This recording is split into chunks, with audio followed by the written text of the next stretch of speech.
Olá, fui convidado para conversar com vocês sobre o tema de políticas públicas no contexto dessa iniciativa de formação Sonora Prenegatti. Tema muito amplo, muito vasto. Quem se forma em ciência política, por exemplo, passa 4 anos sentado nos bancos da universidade e eu estou tão longe aqui de querer esgotar o tema. Trouxe apenas alguns pontos que me parecem importantes para a discussão de vocês e esse registro está dividido em 2 partes em função da limitação de tempo desse aplicativo que eu estou utilizando, né, para registrar a atividade, né. Bom, vamos então passar aqui para uma apresentação que eu preparei para vocês sobre o tema que eu fui convidado a falar.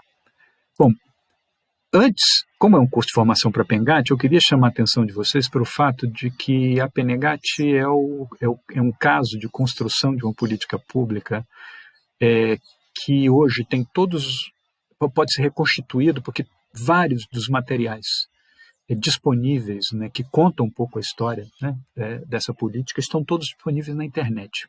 Acesso público, gratuito e transparente, né? Esse livro, por exemplo, foi escrito por um colega antropólogo, hoje professor da Faculdade de Educação do UNB, Alessandro Oliveira, a convite da GIZ, como parte do acompanhamento que ele fez do processo, né? Que trata exatamente de como se deu a participação indígena e o diálogo dos povos indígenas com o Estado no processo de construção dessa política, né? É bom lembrar que a PENEGAT tem sua origem no que não era originalmente uma política, mas um projeto com esse nome bastante longo, né? Catalisação da contribuição das terras indígenas para a conservação dos ecossistemas florestais brasileiros, ou seja, um programa ambiental, florestal, que no processo de discussão, nos embates políticos, etc., leva à criação de uma condição de possibilidade da construção da política.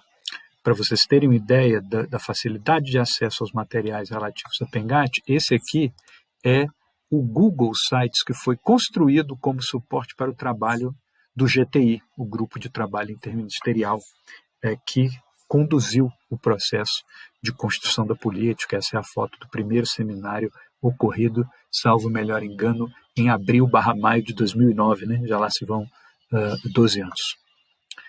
Bom, para falar de política pública, é importante a gente lembrar como é que o Estado brasileiro, né, está organizado, né, em termos dos seus poderes constituídos, não é? E é bom lembrar que, do ponto de vista constitucional, né, a Constituição brasileira prevê diferentes formas, né, de exercício do poder democrático, não apenas a representação, né, por meio de voto, mas também o exercício da democracia participativa, né, e da democracia direta, não é? São, além do voto, a possibilidade de plebiscitos, referendos, iniciativas populares, né?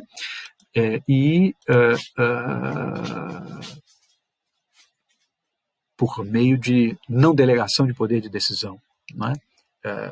Que se dá, por exemplo, o exercício da democracia direta, embora essa forma pura não exista hoje em nenhum país moderno em âmbito nacional, né?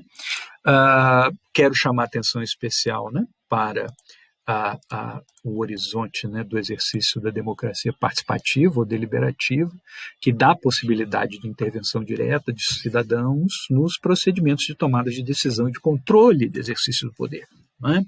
O que permite aos cidadãos fazerem ouvir as suas opiniões de forma institucionalizada e prévia à tomada de decisões, né, e, eventualmente, deliberar sobre isso, né?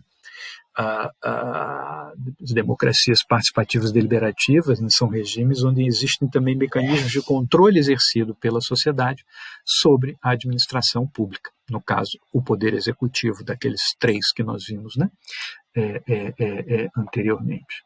E o Brasil tem, na sua estruturação, ou tinha, a possibilidade de que essa participação, né, popular fosse exercida por meio de instâncias formais de participação social, não é? Mecanismos e espaços democráticos de diálogo, participação e atuação conjunta entre a administração pública e a sociedade civil. Vamos fazer uma pausa e retomamos em seguida com a segunda e última parte. Como eu ia dizendo,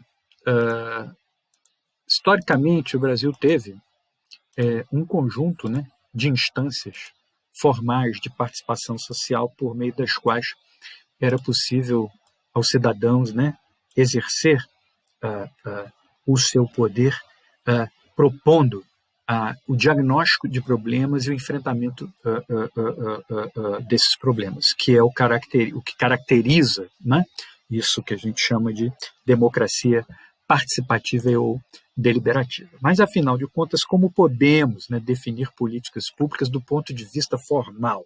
Né? Não estou falando aqui de uma perspectiva analítica crítica, mas formal apenas. Né? Então, as políticas públicas poderiam ser entendidas como ações governamentais com objetivos específicos, como um conjunto de procedimentos formais e informais que expressam relações de poder e que se destinam à resolução pacífica de conflitos quanto a bens públicos, né? Ou então um conjunto de ações e omissões que manifestam uma modalidade de intervenção do Estado em relação à questão que chama a atenção, o interesse e a mobilização de outros atores da sociedade civil, intervenção desta, da qual pode-se inferir uma determinada direção ou uma orientação normativa, que presumivelmente afetará o futuro curso do processo social desenvolvido até então em torno do tema. Também é possível dizer que são programas de ação governamental visando a coordenar meios à disposição do Estado e as atividades privadas para a realização de objetivos socialmente relevantes e politicamente determinados. E é bom dizer, né, que toda política pública tem um viés simultaneamente político e administrativo. Por definição, ela é revestida pela autoridade do poder público, tendo caráter imperativo, deveria contar com a participação de agentes públicos e privados, transcende, ou seja, está além e acima de instrumentos normativos de planos e de programas, né? Pode ser produzida por distintas estruturas legais e institucionais em diferentes contextos, sistemas e regimes políticos, resultando, via de regra, de pressões sociais organizadas e representativas da sociedade como um todo. Idealmente, a formulação de políticas públicas, ela segue aí um pequeno roteiro. O reconhecimento de temas, assuntos, né, e problemas, né, de interesse social, a identificação de um conjunto de necessidades, a fixação de objetivos, linhas de intervenção e, evidentemente, a avaliação das suas consequências. Né? Essa tabela é uma certa forma, né, de organizar essas ideias. Né? Temos a identificação, o reconhecimento, o diagnóstico de problema que se desdobra numa pressão da sociedade sobre o Estado para a solução do problema. O Estado eventualmente reconhece esse problema, formula uma política para responder à demanda social, podendo ou não considerar experiências e propostas da própria sociedade, o que explicita o caráter mais autoritário ou democrático, né, do regime existente, implementa ou executa, prevendo o orçamento, né, inserindo no seu plano plurianual e definindo as instâncias da sua gestão, né, se é o caso de se valorizar a democracia participativa e deliberativa, prevendo a existência de conselhos e comitês gestores de natureza consultiva ou deliberativa, né?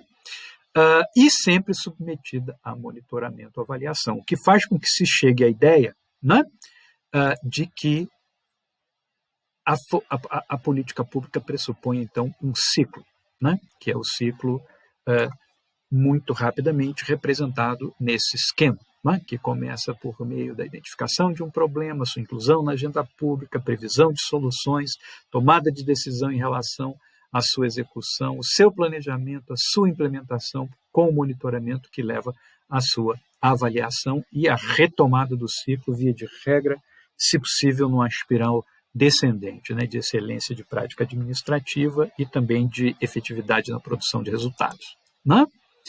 E esse último slide, né, que eu preparei é para falar sobre as conferências de políticas públicas, que são instâncias por meio das quais se pode fazer o diagnóstico desses problemas, né, por meio de um conjunto de reuniões que se dão desde a esfera local até a esfera nacional, com a elaboração de um conjunto de proposições.